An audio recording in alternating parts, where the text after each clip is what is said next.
ما غاديش نسكت، لان كاينه حيثيات وكاينه ملابسات وكاينه موت، قتل، ولدي مقتول مقتول مقتول مقتول.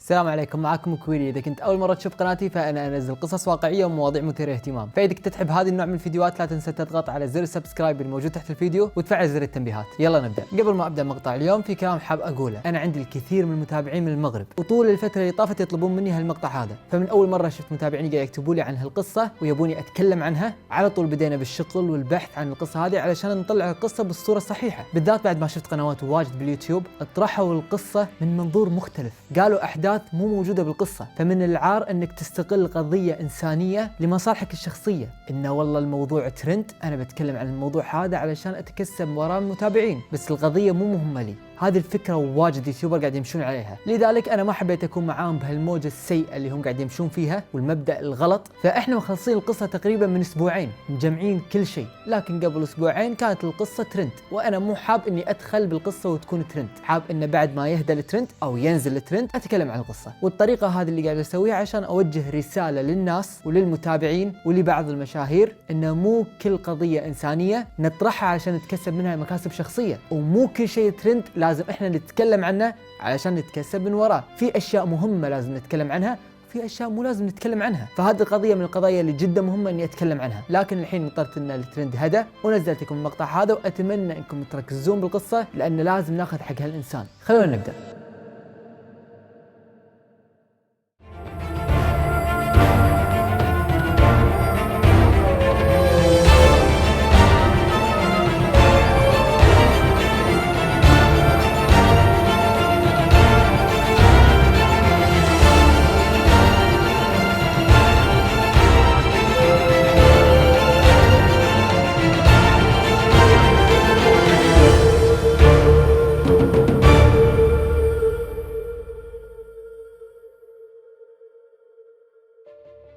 ما في شيء أصعب على قلب أم تفقد ولدها، والأصعب لما تكون هالأم ما تعرف مصيره شنو صار له، هل هو عايش ميت، وإذا كان ميت شو مات، وإذا كان عايش هو وين الحين. 15 سنة مرت، وطول هالسنوات هذه كانت بطلة قصتنا تبحث عن ابنها، وبكل لحظة تمر عليها كانت تفكر شنو اللي صار له وشنو مصيره. قضية اليوم قضية غامضة فيها تساؤلات كثيرة وأدلة كثيرة مفقودة. اليوم راح نتكلم عن أشهر قضية اختفاء حصلت في المغرب، والهدف من هالمقطع هو المساهمة ولو بشكل بسيط في نشر القضية وتحقيق العدالة. على أراضي مملكة المغرب وفي مدينة المحمدية انولد التهامي بناني بين عائلة بسيطة. كان التهامي في طفولته متفوق بالدراسة، وشخصيته بحسب وصف السيدة حياة أمه إنه كان طيب ومو راعي مشاكل أبدا. مرت السنين وتعرف التهامي بمرحلة المراهقة على مجموعة من الأصدقاء، كانوا أصدقاء اللي تعرف عليهم من الطبقة الغنية، وكانت أم التهامي تغرس فيه إنه لازم دائما يكون عنده مفهوم القناعة، وتعلمه إنه مهما حصل لازم تكون راضي ومبسوط بالشيء اللي عندك اللي تملكه سواء كان قليل أو كثير.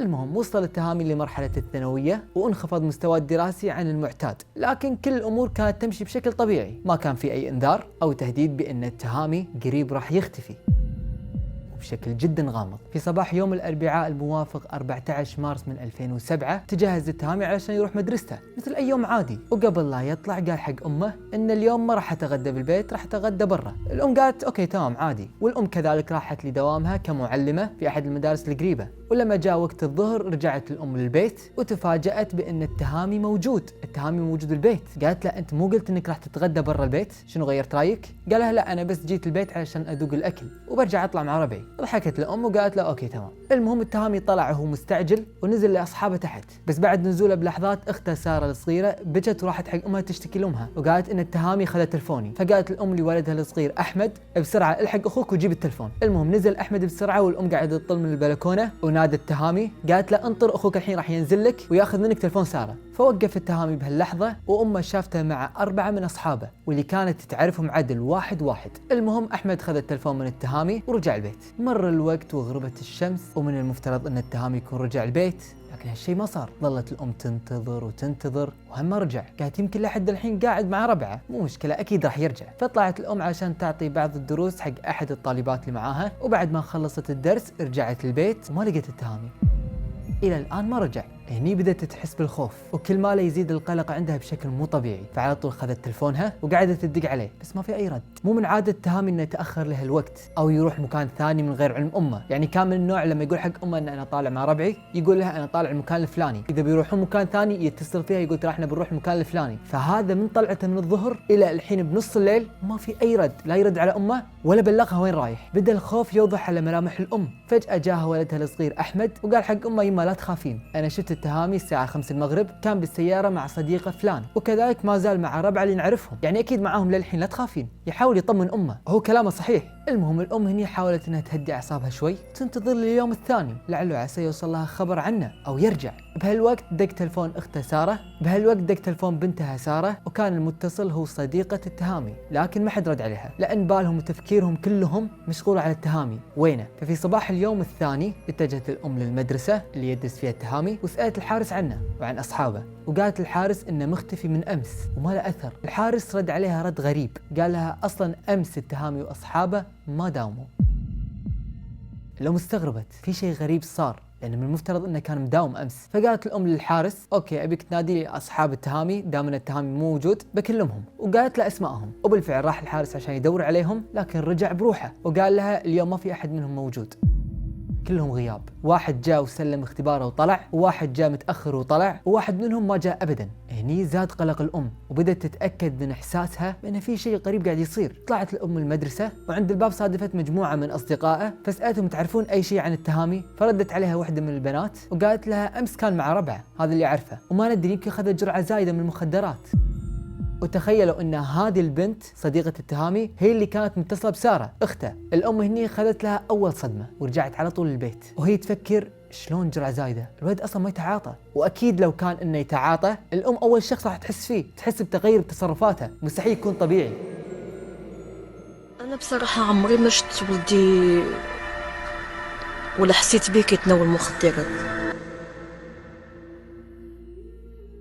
المهم بعدها اتجهت الأم لدوامها وهي شايلة هم كبير، ما تفكر بأي شيء غير بولدها اللي مختفي ما تدري عنه شيء. وحدة صدمتها قالت لها إنه ماخذ مخدرات وما تقدر تسوي أي بلاغ إلا بعد مرور 48 ساعة. المهم خلصت الأم دوامها ولما رجعت البيت لقت والد التهامي قاعد مع أصحاب التهامي اللي كانوا معاه أمس يوم اختفائه، وقال لها أنا دقيت عليهم بنفسي وخليتهم يجون البيت وتوهم واصلين. الأم وصفت وجيه الأولاد تقول ملامح الخوف والتوتر كانت حيل باينة عليهم. فراحت الأم ووجهت كلامها لفلان صاحب السيارة، قالت له وين راح التهامي وشنو صار أمس؟ نفس هالحزة كان طالع معاكم، شنو صار؟ رد عليها الولد وقال التهامي طلب مننا أن ننزله في مكان قريب من بيتهم، وسوينا هالشيء ونزلناه ورحنا وما ندري شو اللي صار بعدها. الموضوع أصبح معقد أكثر، الأشخاص اللي من المفترض أنهم آخر أشخاص شافوه ما يعرفون شيء عنه، منو يعرف أجل؟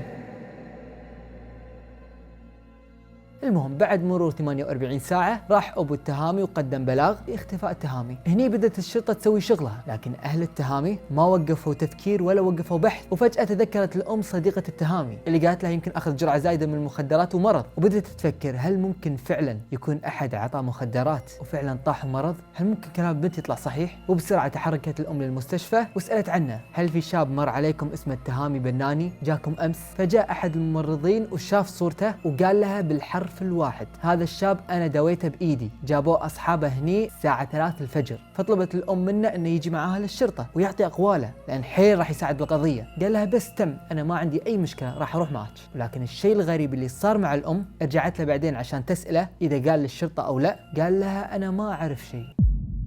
قالت مو أنت قلت إنك داويته بإيدك؟ قال لها أصلا عمري ما قلت لك شيء، أنت منه أول مرة أشوفك ولا عمري شفت ولدك أصلا.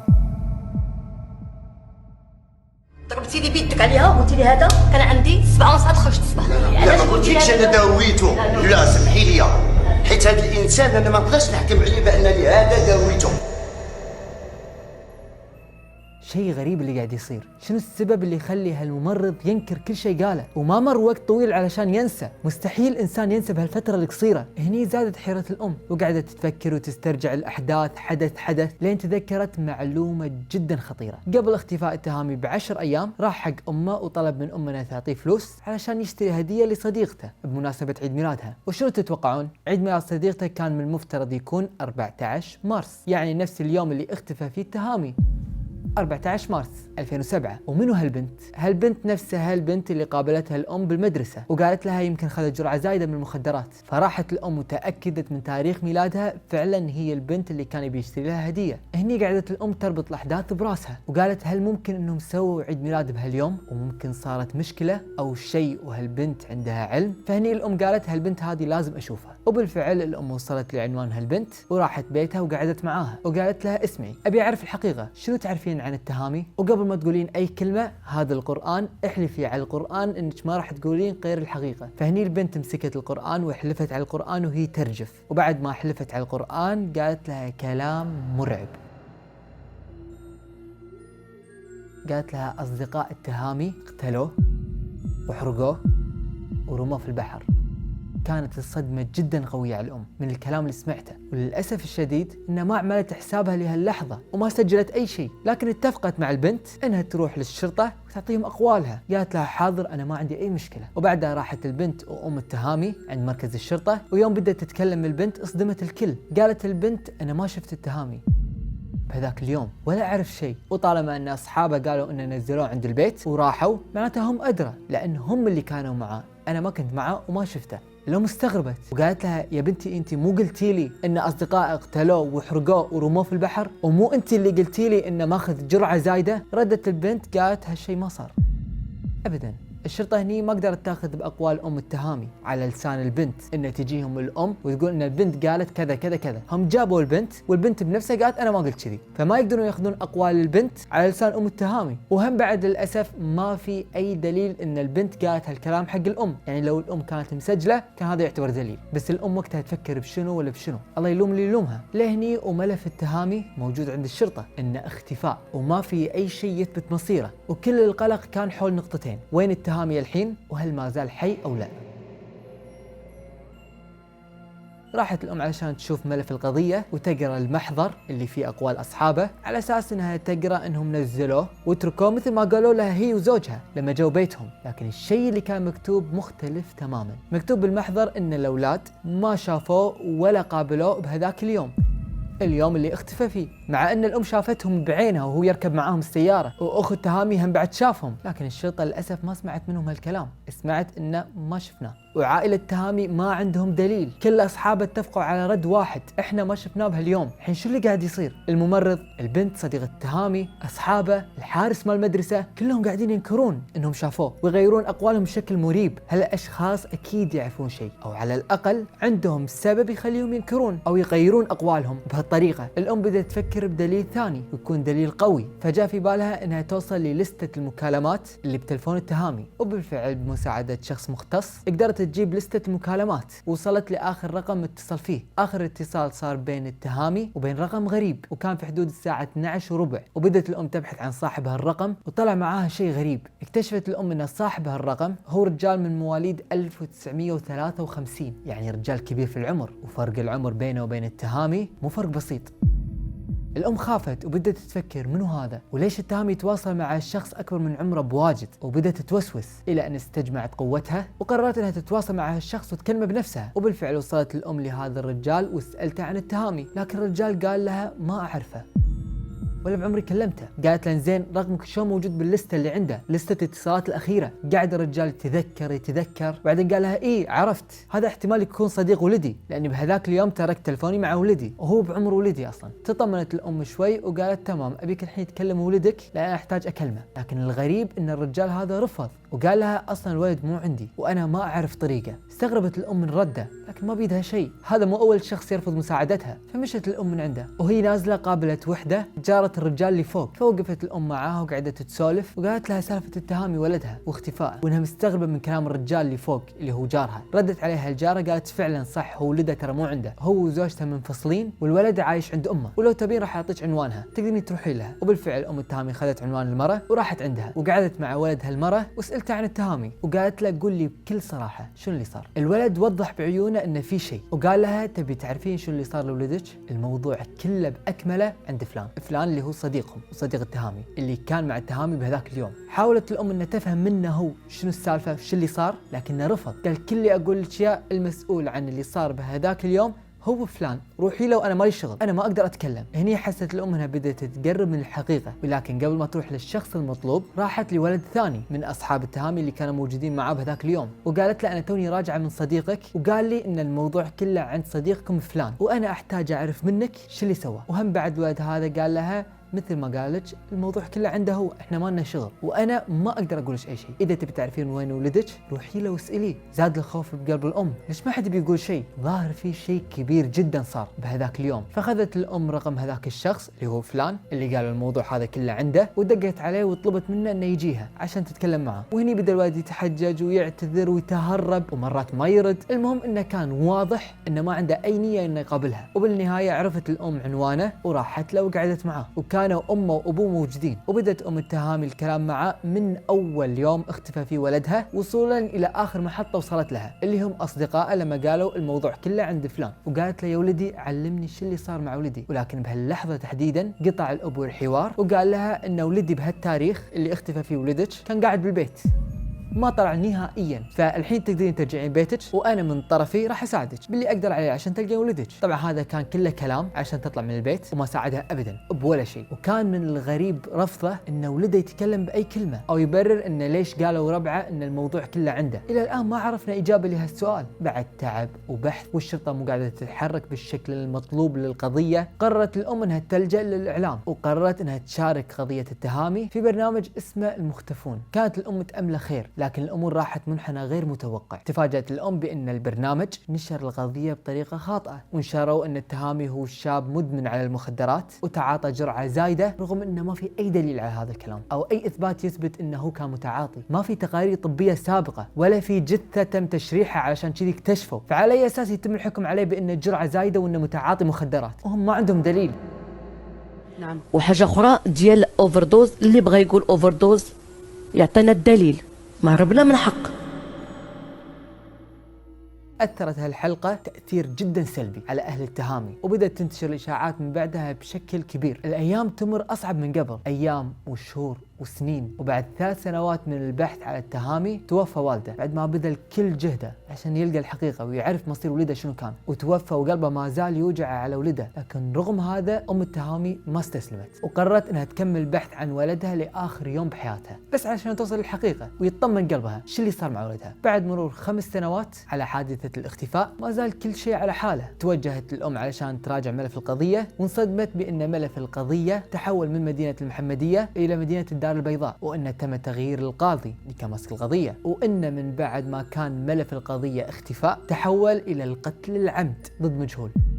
كان هالشيء صعب ومؤلم على الأم، مو بس على الأم، أنا الحين مقهور شلون هالشيء يصير. الأم مسكينة الحين صار ما عندها أي أمل، لكن ما وقفت وما استسلمت. إذا كان التهامي فعلا انقتل وين الجثة؟ حطيتوا انها قتل عمد ضد مجهول، اوكي تمام، وين الجثة؟ شلون حكمتوا انه انقتل؟ هو شخص مختفي، شيء غريب. المهم السنين مرت وما صار اي تقدم بالقضية، فقرر القاضي المسؤول عن القضية الى الفرقة الوطنية القضائية للشرطة، وهي عبارة عن فرقة من فرق الشرطة تكون مسؤولة عن القضايا المعقدة والمسؤولين عن اجراء بحث دقيق جدا ومكثف في هالقضايا. وبالفعل بعد ما استلموا القضية بدأ الشغل من اول وجديد، بدأ تحقيق مكثف واستجواب كذلك مكثف لكل شخص له علاقة بالقضية. وفي عام 2019 قدروا انهم يسوون فحص للمكالمات عشان يعرفون شنو كان محتوى المكالمات اللي دارت بين اصحاب التهامي والتهامي. وهني تجيكم الصدمة. قدرت الفرقة انها تستخرج مكالمات بين اصحاب التهامي تبين ان واحد فيهم قال للثاني بان التهامي مات بجرعة زايدة من المخدرات، واللي صار انه قبل الوفاة كانوا كلهم مع التهامي بالسيارة وطاح التهامي عليهم، فواحد منهم واللي هو اصغر واحد نزل من السيارة وتركهم لانه خاف من الموقف اللي صار. وقتها هذا الولد كان عمره 18 سنة، فبعد نزوله من السيارة دقوا عليه اصحابه وقالوا له ان التهامي مات. وهذا الولد اللي نزل من السيارة من بعد حصول الحادثة سافر الى كندا وما رجع للمغرب ابدا. وكانت هذه هي المعلومة اللي استخرجوها الفرقة الوطنية واللي تعتبر اهم معلومة في القضية كلها. لكن شنو اللي صار بعد الوفاة والسؤال الأهم، إنزين مات معاكم بالسيارة، وين الجثة؟ إلى يومنا هذا ما في أي إجابة. التفاصيل اللي صار بهذاك اليوم تظل مجهولة، حتى فكرة وفاته بجرعة زايدة أو لسبب آخر ما زال ما في أي دليل ملموس، والمشتبهين ينقضون أقوالهم، ومرة يقولون مات موتة طبيعية، وبعد ما مات معاهم موتة طبيعية بالسيارة هم تركوه لأنه ما عرفوا شلون يتصرفون معاه، مرة يقولون إحنا قطيناه بمكان قريب من بيتهم لأنه قال نزلوني هني، مرة يقولون جرعة زايدة.